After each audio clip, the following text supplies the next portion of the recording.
સીટીના burden, rated burden અને rated આઉટપુટને વ્યાખ્યાયિત કરો. તો કે બર્ડન એટલે કે સીટીના સેકન્ડરી સર્કિટ સાથે જોડાયેલા અવરોધને બર્ડન તરીકે ઓળખવામાં આવે છે. આ બર્ડનને ઓહ્મ અથવા તો પાવર ફેક્ટર અથવા તો વોલ્ટ એમ્પિયરમાં વ્યક્ત કરવામાં આવે છે. તો કે છે કે હવે સીટીના સેકન્ડરી ટર્મિનલ સાથે જે બી સર્કિટ જોડાઈ હોય એની અંદરમાં જે ઇમ્પિડન્સ મળતો હોય કાં તો જે અવરોધ મળતો હોય એને આપણે બર્ડન તરીકે ઓળખવામાં આવે છે.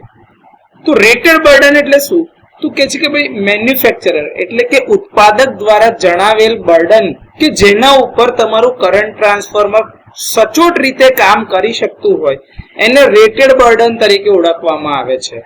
જો એના કરતા વધારે ઇમ્પિડન્સ લગાડવામાં આવે તો સીટીની કેરેક્ટરિસ્ટિક ઉપર અસર પડી શકે છે.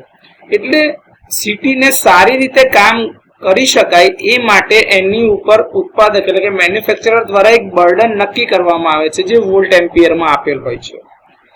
બીજું છે રેટેડ આઉટપુટ. તો કે રેટેડ આઉટપુટ એટલે કે શું?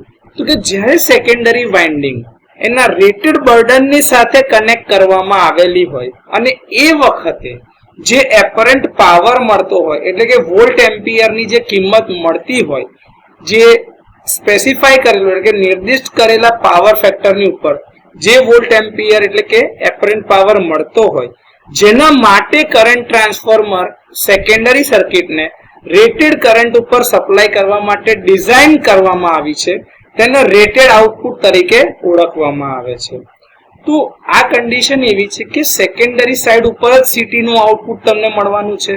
હવે સેકન્ડરી પર જે તમને આઉટપુટ મળે છે એના માટે સીટીની સેકન્ડરીની ઉપર રેટેડ કરેલું બર્ડન જે નક્કી કર્યું છે એટલા બર્ડન સાથે જોડવામાં આવે છે. તો એ વખતે જે વોલ્ટ એમ્પિયર એટલે કે એપરન્ટ પાવર મળે છે રેટેડ બર્ડન જેટલું જ હશે. તો એ જ્યારે સેકન્ડરી કરંટ પર સેકન્ડરી સાઈડ ઉપર તમને રેટેડ કરંટ ઉપર જે આઉટપુટ મળે છે તેને રેટેડ આઉટપુટ તરીકે ઓળખવામાં આવે છે. તો આ રીતે કરંટ ટ્રાન્સફોર્મર માટે બર્ડન, રેટેડ બર્ડન અને રેટેડ આઉટપુટને વ્યાખ્યાયિત કરવામાં આવે છે.